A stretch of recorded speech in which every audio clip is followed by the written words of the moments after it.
Shalom to everybody, and we are learning today about the 3 weeks called in Hebrew Bein HaMeitsarim, in between the straits.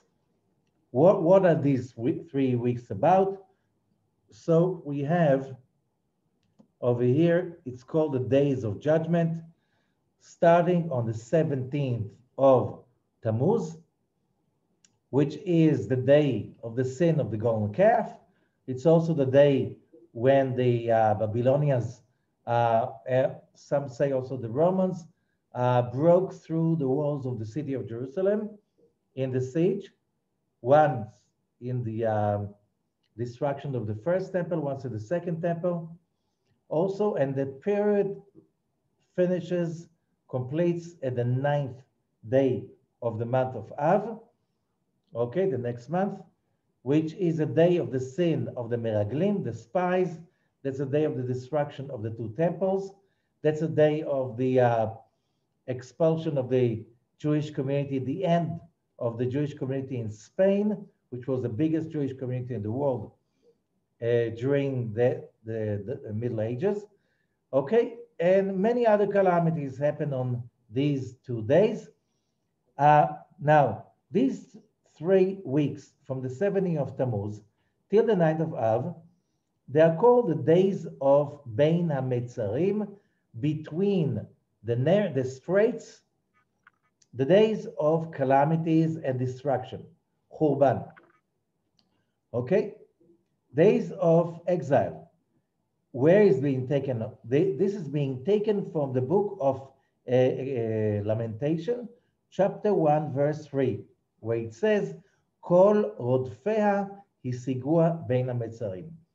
All her enemies who persecute her, they reach her bein hametzarim, in between the straits. Like somebody is escaping and then coming in between the straits into a place that is very narrow and there's no escape. That's the expression. Okay, 21 days. Why 21 days? As it says in the prophet Jeremiah, Vahi dvar Hashem elai le'emor, ma ta ro'eh Yirmiyahu? And Hashem speaks to me, saying, what do you see, Yirmiyahu? And I said, Va'omar, makel shaked ani ro'eh. I see an almond stick, branch. That's Jeremiah 1:11. It's a tree, it's an almond tree that I see. And we know that the almonds are during the winter, it's the tree is standing in the fall. But after most of the rains are coming, then the almond tree blooms. It's the first tree in Israel that blooms. And then you see how the almond tree is blooming already in Tu B'Shvat. Now, it takes 21 days for the almond tree from the moment it blooms till there is a fruit. And therefore, when Jeremiah says, I see an almond branch, said to him, the God, that's it, you saw it, which means, Eitavta lirot, you saw the real thing. Shaked, almond, in Hebrew, shaked. Shaked means also somebody who is doing his job faithfully. What does it mean? The same way that the almond brings the fruit within 21 days, so says God, I will destroy the temple within 21 days. That's a Rashi from Midrash Haggadah. So from the 17th of Tammuz, the day that the walls of Jerusalem have been breached, till the destruction of the temple, there were 21 days.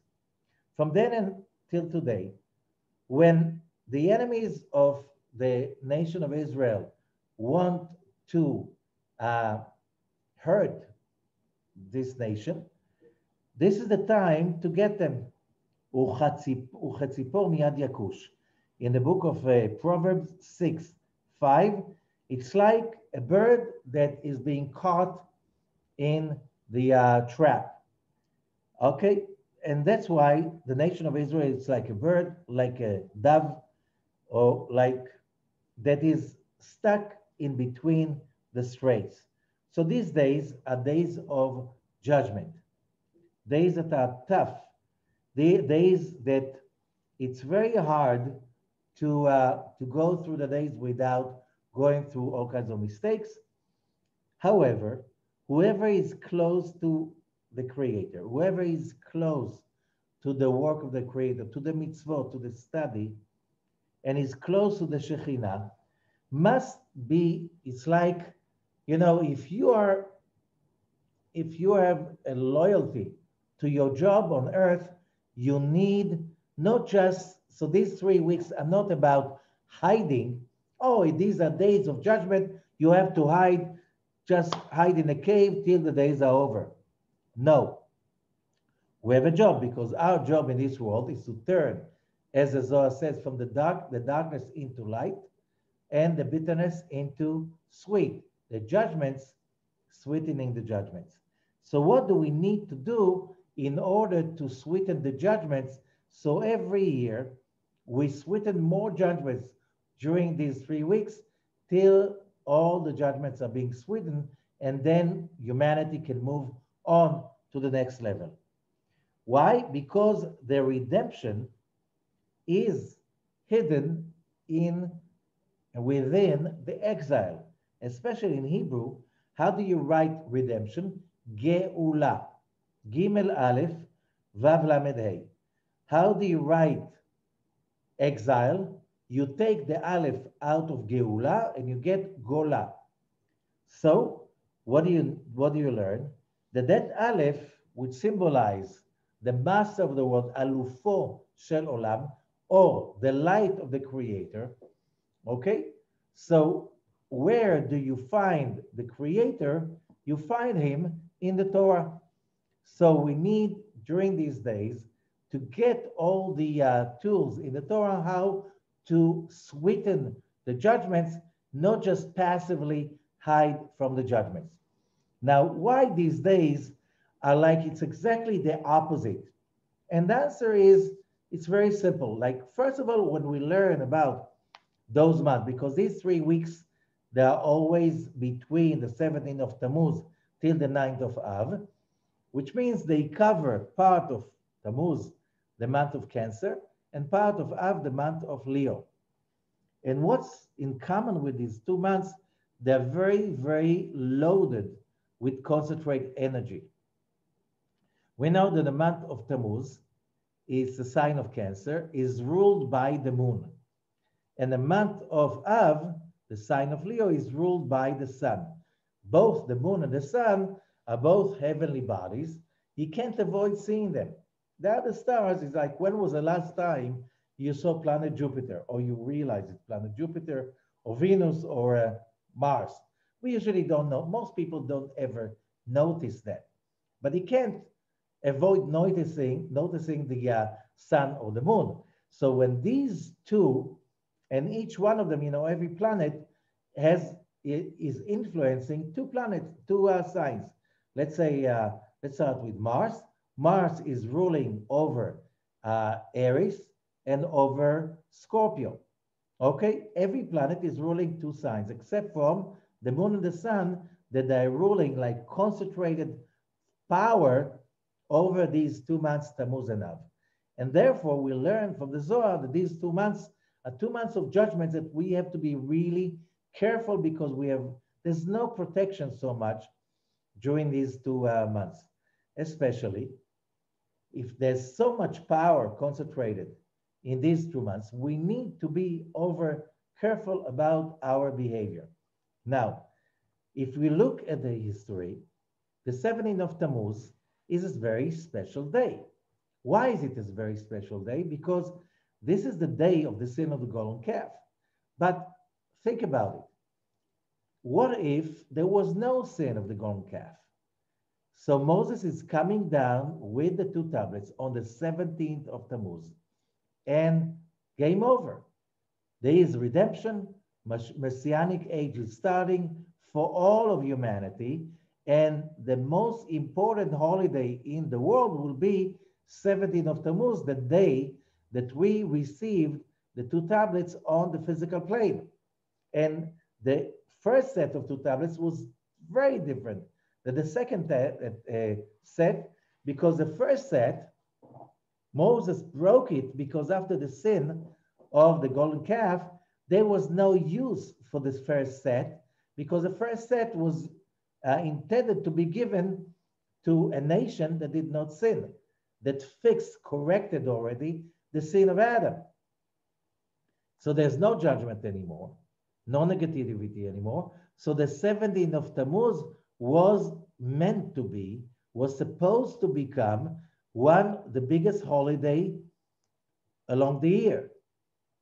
So when you miss something so powerful, so something that is so positive turns into something very negative, you have still the awesome potential power in that date. Same thing with the 9th of Av. The 9th of Av is a day that the heads of the tribes come from 40 days touring the land, the promised land. They come. What if they did not fall into bad-mouthing the Holy Land? What if the nation did not listen to them and they listened to Moses and Joshua and Caleb? So then that day of the 9th of Av was the day that the nation of Israel passed the test and when started entering the promised land with Moses, then the 9th of Av could have become the day of Mashiach, the day that redemption has started. So these 2 days are 2 days of missed opportunities, great opportunities. First, like the first scale opportunities. So there's so much of potential positive energy hidden behind these 3 weeks. However, it's a missed opportunity, so it became judgment. Our job is not to forget about it. It's not to hibernate for 3 weeks. In spite of it, we have to sweeten the judgments. And that's our topic today. How do we sweeten the judgments for these 3 weeks, over these 3 weeks? Okay, so one of them is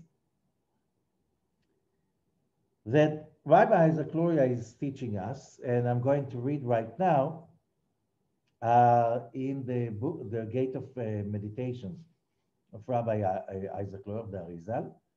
And it says like this, מנהג טוב וקשה הוא מאוד לכל בעל נפש לשבת באבלות אחר חצי היום בכל אלו הימים ולבכות בכייה ממש. It is very recommended to whoever has a spiritual soul to lament the destruction and the pain of humanity and the lack of the temple every day through these 3 weeks, except from Shabbat, of course, and after midday, after when the sun is the middle of the day, and to really cry for the destruction of the temple. Why after the middle of the day? Because this is the time of the day that the judgments are really being awakened. And that's why the sun is setting from the middle of the day, when the sun is in the zenith, then the sun starting to set. That's the second half of the day. This is the time that the judgments are being awakened, and that's why the energies are heavier after noon. Okay? Besod ki intu tzilele arev, that's one of the expression. This is when the shadows of the evening are starting to set. And that's why the temple has been burned after the middle of the day also. And it's very helpful for the person's soul to cry over the destruction of the temple every day, except from Shabbat, every day during these 3 weeks.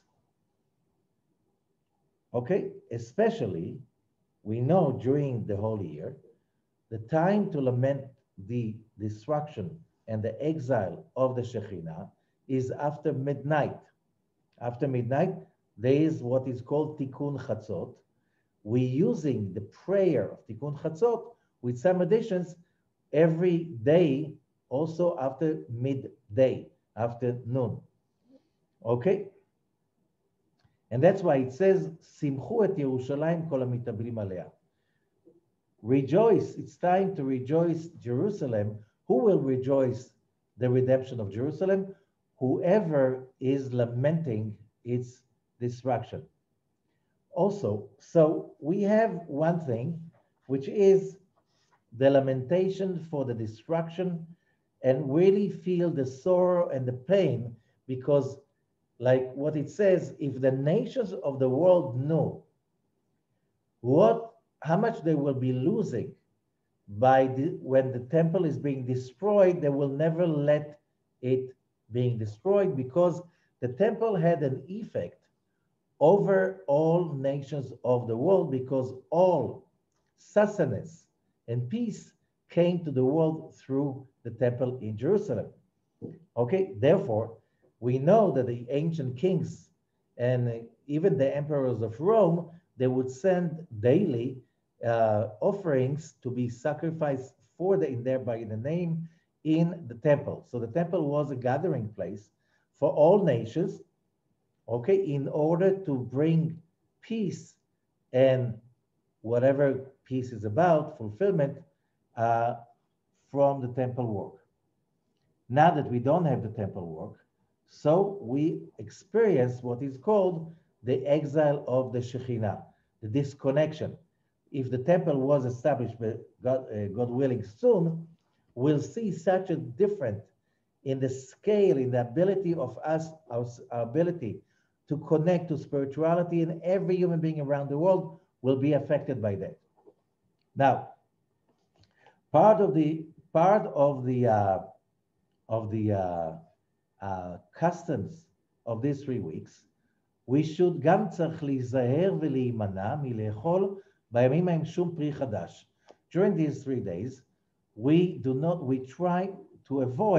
should avoid from eating any new fruits, because a fruit that has only like a season of, let's say, the middle of the summer, and you bump into a fruit like this during the 3 weeks, you do not eat that fruit, because you have to say the blessing of Shehecheyanu, and that's a blessing that shows joy and happiness and excitement, and because we don't say this blessing, therefore we do not eat new fruits, which means fruits that we didn't eat during that season yet. Okay, we wait with the fruit to eat it after the 9th of Av. The same thing is also about new clothes. We say Shehecheyanu when we wear new clothes, that we bought new clothes we are happy about, and we say we're thankful for wearing a new clothes. So that's why we do not buy and we do not wear new clothes. Same thing, if it's about new clothes, the same thing is also about a new house, because you also say a blessing of a new house, and it's a very exciting thing. So we try to refrain from that stuff. And also, in that case, also we do not eat the new fruits also and wear new clothes also on Shabbat and Rosh Chodesh Av during the 3 weeks. Okay, Amar Shmuel, the writer was who brought it to print was Shmuel Vital, the son of Rabbi Chaim Vital. And he's quoting also that his father that says, I also saw my teacher that he did not eat meat, he didn't even drink wine from the 17th of Tammuz till the end of the day of the 9th of Av. Why? During the weekdays, not on Shabbat. He also did not take a haircut during the 17th, from the 17th of Tammuz till the 9th of Av. Okay? Now, why not eating meat and wine? First of all, because meat and wine, they are symbol of the temple work. Temple work, they were offering meat and wine, and because the destruction of the temple stopped the offerings, then we don't, there's a custom of not eating meat and not drinking wine. Also, meat and wine also have the tendency to awaken judgments. Both of them are red, if you notice that. Okay? So now, the custom about it is different in many Jewish communities. Whoever follows Rabbi Isaac Lurie, do not eat meat, do not drink wine from the 17th of Tammuz till the 9th of Av, except Shabbatot. On Shabbat, we do not have any mourning, so we do not, we do drink wine, we do eat meat, okay, and we do sing and have happiness during that during these days. Okay, now what's else about it? First of all, the number of the days is 21, 3 weeks, which is 3 times 7, and that is also the number for the name Aleph K Yud K. This is the name of Bina. So what's special about it? That it covers 3 parashot. Basically, it's Pinchas, Matot Masai usually are being read together, and Parashat Dvarim. Now, Matot Masai and Dvarim are always being read within the 3 weeks. Pinchas is sometimes just before the 17th of Tammuz, sometimes after the 17th of Tammuz. When Pinchas is being read before the 17th of Tammuz, then Matot and Masai are being read separately. When Pinchas, like this year, is being read, Shabbat Pinchas is after the 17th of Tammuz, then Matot and Masai are being read together. Matot and Masai, they complete the book of Numbers. Parashat Dvarim is the beginning of the book of Deuteronomy, which is the last book of the 5 books of Moses. Okay, so here we have another thing. If we understand that reading the book of Dvarim is starting during the 3 weeks, and the book of Dvarim is called Mishneh Torah also, it's a summary of the Torah. It means that basically our tikkun that we do the whole year long completes by the reading of Parashat Mas'ei till the 9th of Av, which means the 3 weeks are also, you know, when we have a marathon, a race, okay, the runners, the competitors, they reserve a lot of energy for the finish line. This is the finish line. Because after Tisha B'Av, we're starting the countdown till Rosh Hashanah, which means we are right now starting to prepare for the next year. Because the main chunk of tikkun of the year is the last 3 weeks in which we do like a concentrated effort to transform negative into positive, transform judgment into mercy, transform darkness into light, and exile into redemption on the personal, individual level, and also in the universal cosmic level.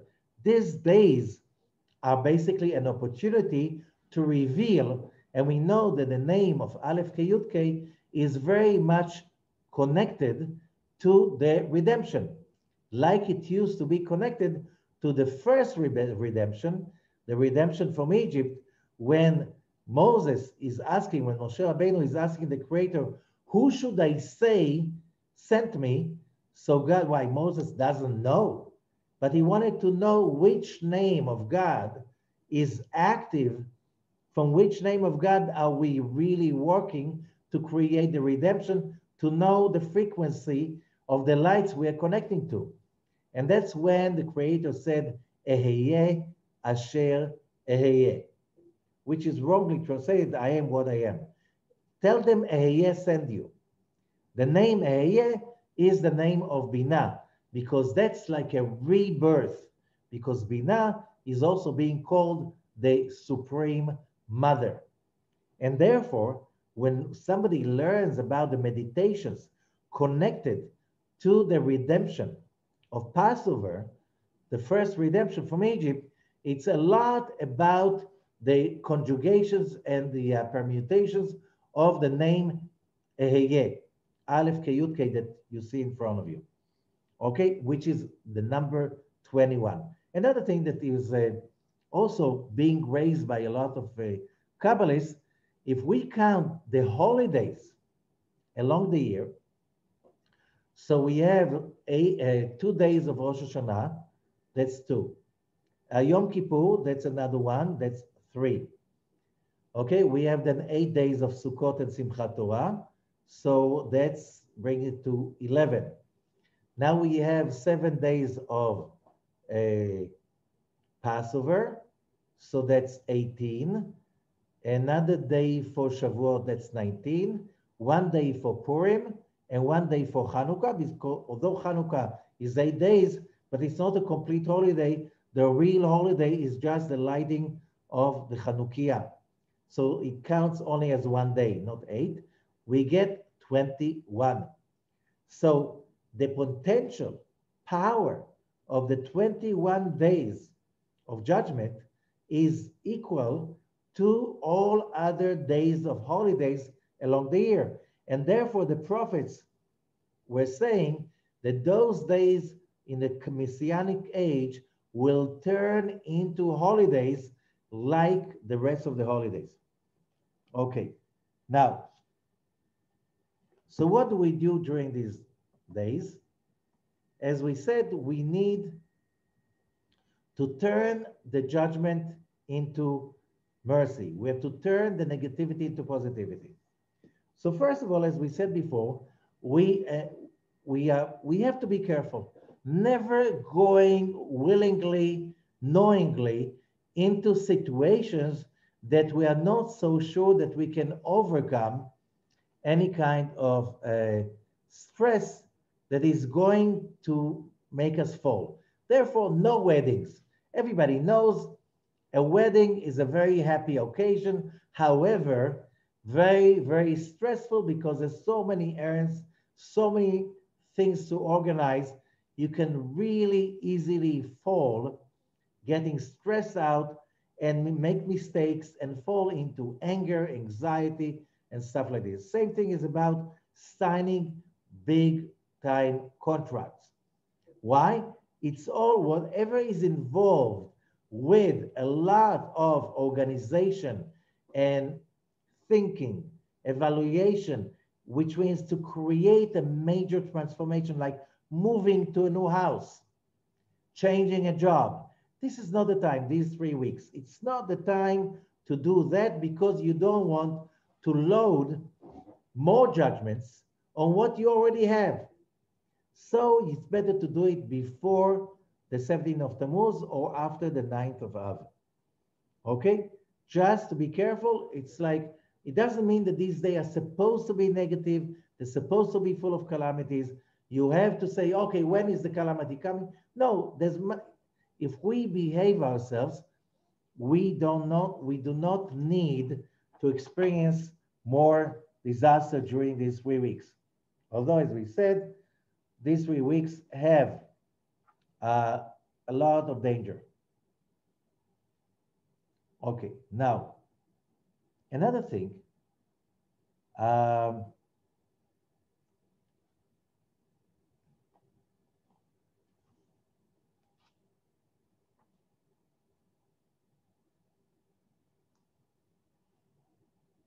another thing that is some Kabbalists are explaining is that if there's so much positive energy, potential energy awaiting us during these 21 days, so we need to find them. So therefore, we can see it also the way if we read the original verse from Lamentation, the book of Lamentation 1:3, all her enemies reach her in between the straits. But you can also read it, Kol Rodfeha, Kol Rodef Yudke, whoever is a seeker of the Yudke, which is the secrets of the Creator and the creation, Hisig Vavke Ben HaMeitsarim.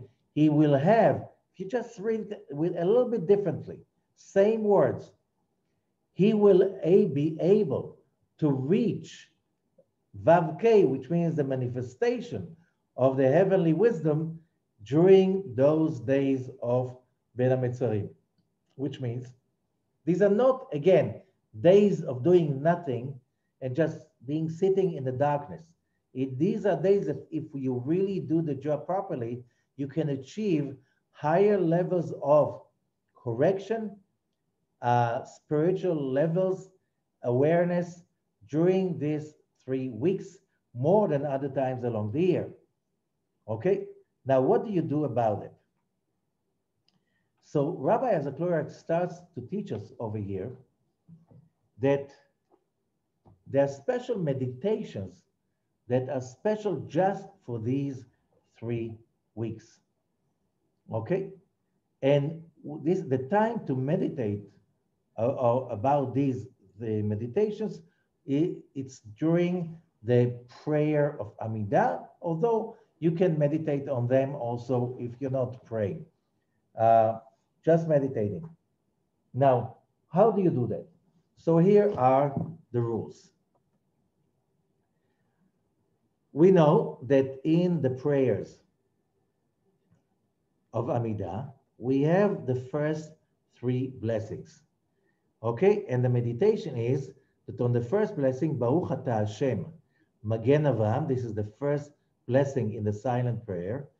Okay, when you bless Baruch Ata Hashem, you meditate on Youdkevitch, Chesed, on the right. You have to visualize the name of Hashem, white, on the right, on your right, in front of you. Then the second blessing, Baruch Ata Hashem, which Mechaya Metim, this is GEVURA, left column. So you have to meditate on the left, the same way we have it over here. So Youdkevitch on the right, Youdkevitch on the left, and then the third blessing is Sfirat Tiferet, central column. Then you Baruch Ata Hashem, Ha'el HaKadosh, you meditate on the Youdkevitch in between. Now you have the 3 times the name of God, which is also called the sequence of 12 letters, because you have 12 letters, which meditating on that is a very powerful method of connecting to the higher realms of spirituality, so we can bring and draw down a bliss to our world during the prayer, the silent prayer. However, since these are days of judgment, the Arizal is saying we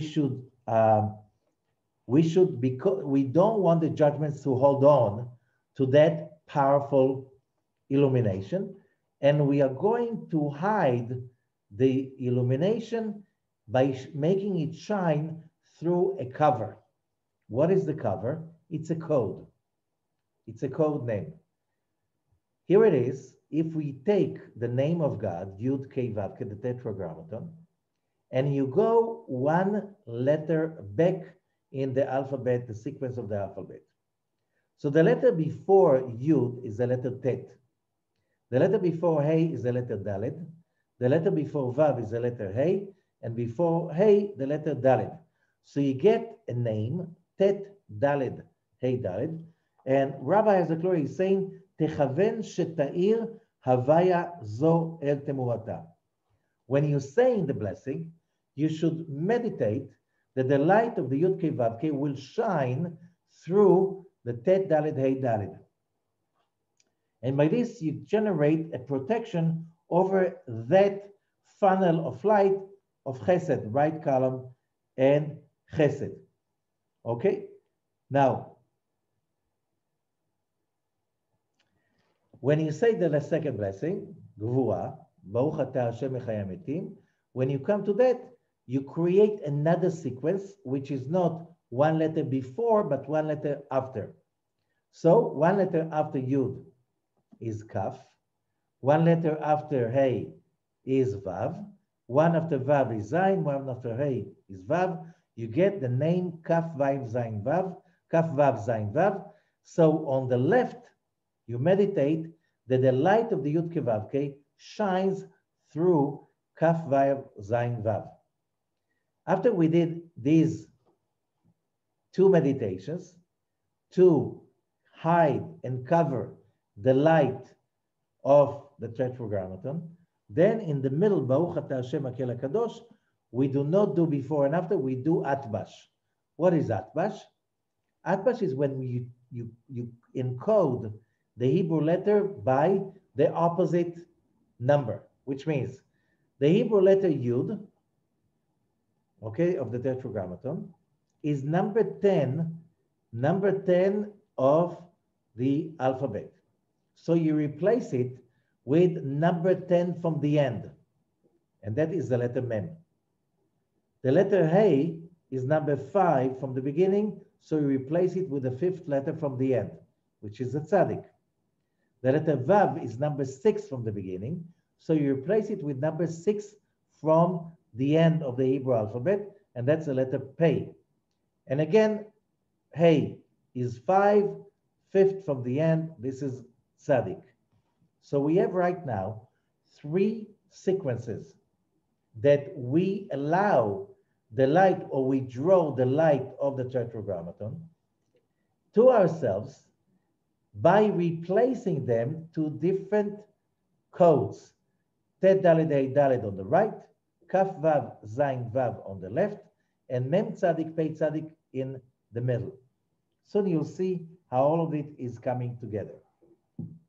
So after we finish the 3 beginning blessings, we already sweeten the judgments by the 3 meditations that we add on during the 3 weeks.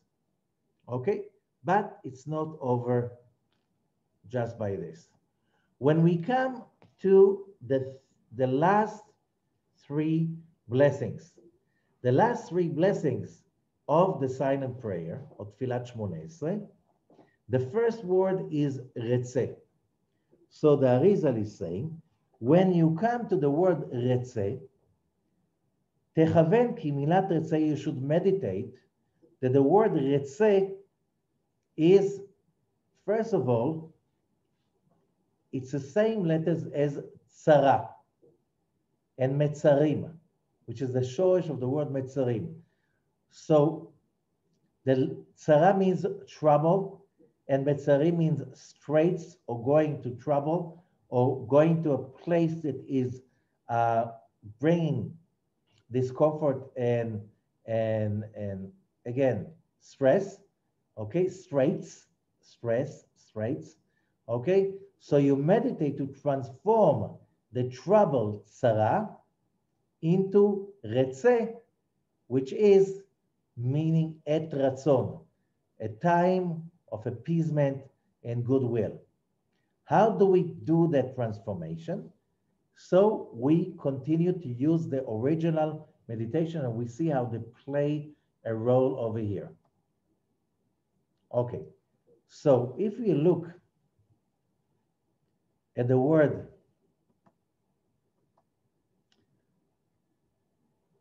Rabbi Lurie is saying there are 2 names of God that are basically representing the power of judgment. Okay? These 2 names are Elokim and Aleph Dalet Nun Yud, as they appear in front of us. Okay? Elokim and Aleph Dalet Nun Yud, both names are names that represent judgment. Okay? Now, so, and they represent also the 2 great judgments that are responsible for the destruction of the 2 temples. And because of them, the 2 temples are being, when they were awakened, of course, by our actions, the 2 temples have been destroyed, as there are 2 names of judgment. Now, when we say the word Retzeh, the word Retzeh is the number, you know, Reish is 200, Tzadik is 90, Hey is 5, 295. But it's also the same numerical value, the same gematria, as when we spell out the name Elokim. We write it Aleph When you say Aleph, you hear Lamed Pei. Aleph, Lamed, Hey, Yud, Mem. When you spell it out and you write the name of each of the letters of the name Elokim, you get the number 295, which is equal to Retzeh. So you meditate on that, but you also say Retzeh Hashem. And here you concentrate on the name that you do pronounce, which is the name of Aleph Dalet Nun Yud, Adonai. This name is Gematria, numerical value, 65. So when you join the two names together, the two judgments together, okay, when you join them together, you get 295 plus 65. Everything in this world, according to the Ari, is numbers. It's all frequencies and numbers. Everything is numbers, it's all math. You know, today when we learn physics, we know it's all math. So how much is it? 295 plus 65 gives 360. 360 is the number of Retzeh Hashem, Retzeh Aleph Dalet Nun Yud, which is also Aleph Lamed Kei Yud Mem plus Aleph Dalet Nun Yud. Remember that number 360. So when we come to that word, again, the first word of the last three blessings of the silent prayer. Remember, in most prayers, the first three blessings and the last three blessings then don't change. Only the middle change during holidays on Shabbat, okay, and Musaf.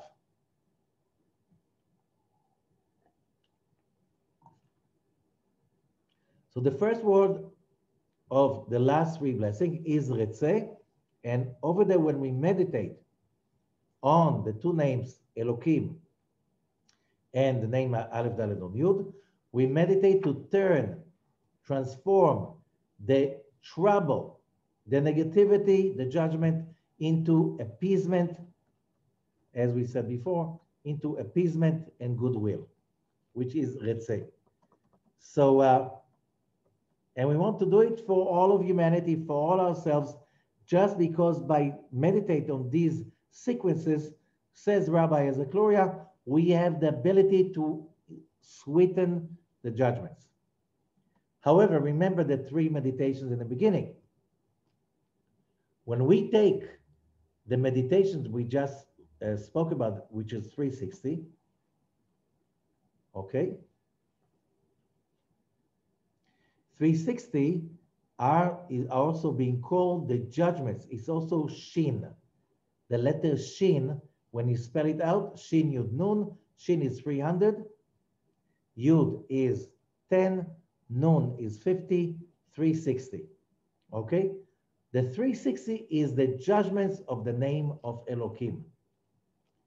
However, when you remember the three meditations we spoke about before, for that we use them to rise above the judgments of these 3 weeks. These are the three meditations that we did in the beginning of the silent prayer. If we take them together, numerical value is also Shin, 360. So how do we sweeten the two names of judgment? Is by still remembering and concentrating on the three names we meditated upon in the beginning of the prayer. Tet Daled Hey Daled, Kaf Vav Zayin Vav, Mem Tzadik Pei Tzadik, which is in the blue frame. Okay, meditating on them, we get the power to sweeten the judgments which are in front of us on the red, Elokim and Aleph Dalet Nun Yud. And that's all when we say Retzeh Hashem in the two first words of the last three blessings of the silent prayer. Every time we pray during the 3 weeks. In the last blessing of the three blessings of the silent prayer starts with the word Sim Shalom, which means put peace on earth, on all of us. Okay, but think, says Rabbi Isaac Lurie, the Arizal, both words start with with the letter Shin. And we already said Shin has a very important role over here because Shin is 360, and 360 represent the judgments and the healing for the judgments. So therefore, here we meditate. When we say Shin, Sim Shalom, when we say Sim, the first Shin, we meditate on the three permutations that we meditated in the beginning of the silent prayer. Ted Dalet Hey Dalet, Kavav Zayin Vav, Mem Tzadik Pei Tzadik. Ted Dalet Hey Dalet from the right, Kavav Zayin Vav on the left, Mem Tzadik Pei Tzadik in the center. Okay? When we meditate on these, that's the gematria of Shin, the first Shin in the words Sim Shalom. The second Shin, that is to meditate on the two names of judgments, Aleph Lamed Hey Yud Mem and Aleph Dalet Nun Yud. So we use the first three to counteract, to sweeten, to transform the negativities in our life and in our planet, the negativities that these two names are representing. Also, the two words Sim Shalom, put peace, okay, Aleinu, over us and everyone else, is gematria of 726. What's the number 726? 726, that is being represented by, again, the three permutations from the beginning, Tet Dalet Hey Dalet, Kavav Zayin Vav, Mem Tzadik Pei Tzadik. And also, Aleph Lamed Ke Yud Mem and Aleph Dalet Nun Yud, also 360. Together, 2 times 360 is 720. So we have 720. So where is the other 6? The other 6 is we have 6 names that we meditate upon. Youdkevitch, which is the original meditation. Tet Dalet Hey Dalet, Kavav Zayin Vav, Mem Tzadik Pei Tzadik, that's 4. Elokim El Adnut, that's 2 more. Altogether 6 names. When you join the numerical value and the number of the names, you get 726. And everything now is harmonized by our meditation. So our job during that time is to transform all negativities, all judgments of ourselves and on humanity. The judgments we did not sweeten, and therefore the 17th of Tammuz turned to become the sin of the golden calf. And because we did not continue sweetening them, then the 9th of Av became day of destruction. Now, by these meditations, we correct what we were supposed to correct those days, and we still pay the price every day along the year till today. So altogether, that's 726, which is also Sim Shalom. And what blessing is more powerful than Sim Shalom? Bring peace to everyone. That's what everybody needs. And what is peace? Peace is not just like in English. The word peace in English is 2 sides do not fight. They're the peace agreement.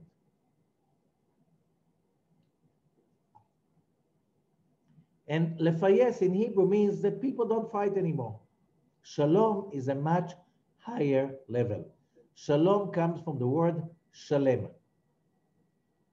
whole. When I cannot be without the other side because I'm not a whole without them, that is shalom. Shalom is not that, okay, these 2 nations, these 2 people, they don't kill each other for a while already. That's not shalom, this is peace. Shalom means they can't without each other. So they can't even see animosity as an option because I will lose. It's like my biggest interest is to feel a whole and to participate and to cooperate with the other person or the other nation or the other group, whatever. it is. This is what shalom. So sim shalom is the greatest harmony that we can expect to, and that's when people, when they overcome judgments, the result is they see that we are all part of one big shalem, one big whole. And that big whole means that like a human organ, human body, we have many organs and they're different. They need to be different because if the eye will try to become like the heart, that's called a disease. That's a very, very bad disease. When the heart is trying to be the spleen, that is a disease. And if there's no way to heal that, it will kill the person. So we have to now remember that the spleen has to stay a spleen, the heart has to stay a heart, all of them has to stay what they are, and they have to work as they are in harmony with the others, the same way you have an orchestra. The violins are playing differently than the cello, than the drums. It's a different set of rules for each one of them. Different, everything is different. They're making different sounds. When they do it as shalom, it sounds amazing, a concert. If they don't complete each other, that's a cacophony, not a harmony. And that is very inconvenient. Okay, so what do we do? What's the awareness and the caution we have to be aware of during these 3 weeks? So the first, as we said, avoid major new beginnings.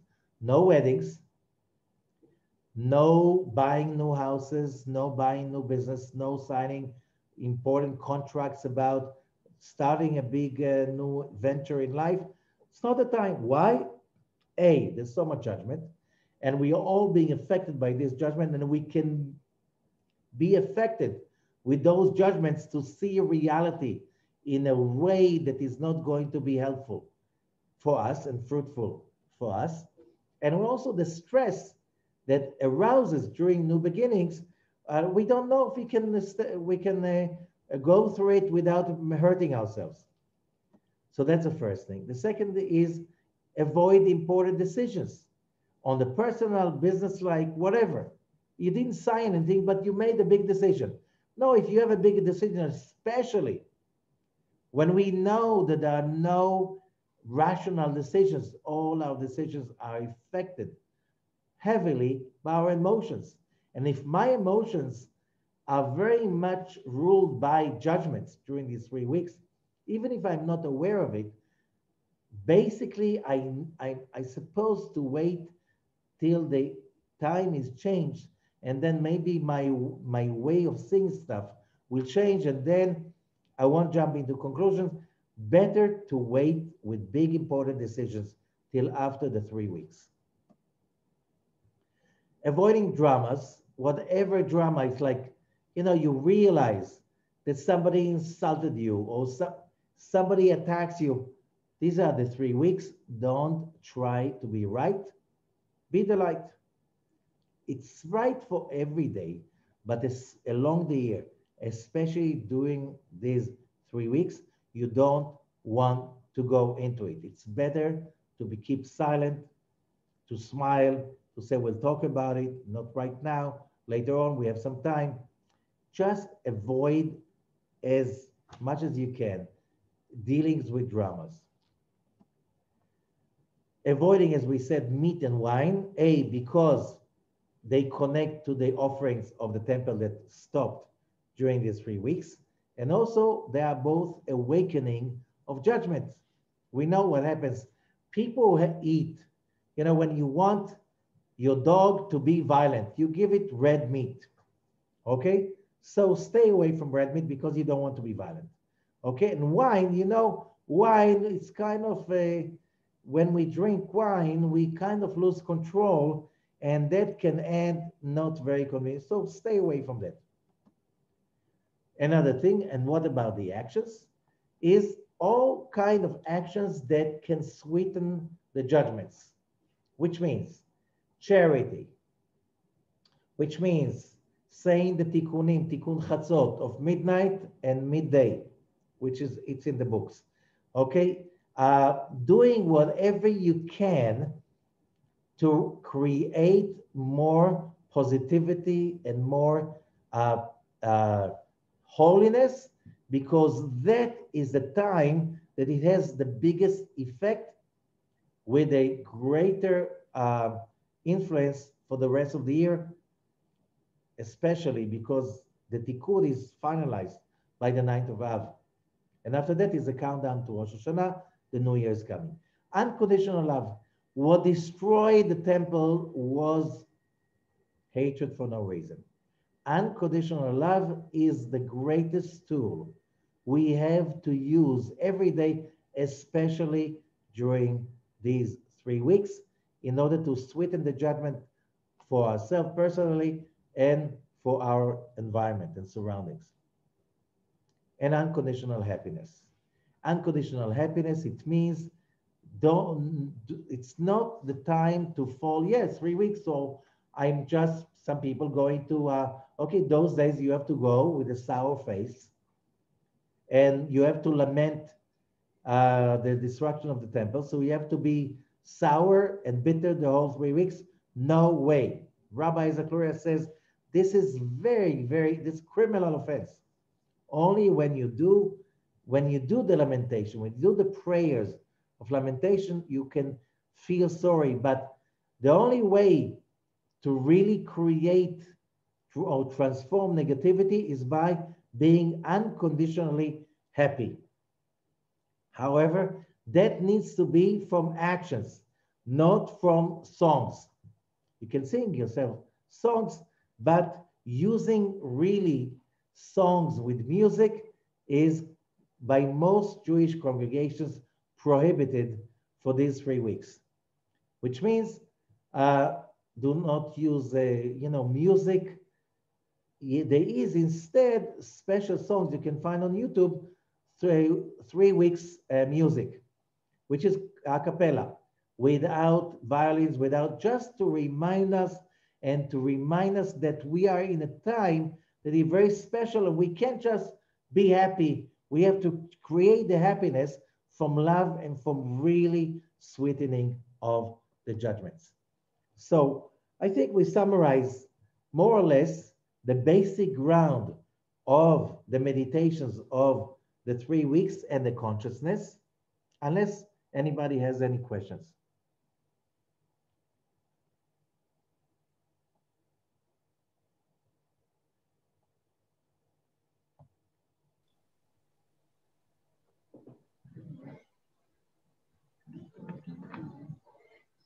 Okay, so thank you everyone and have a great time of sweetening the judgments. Thank you. Thank you.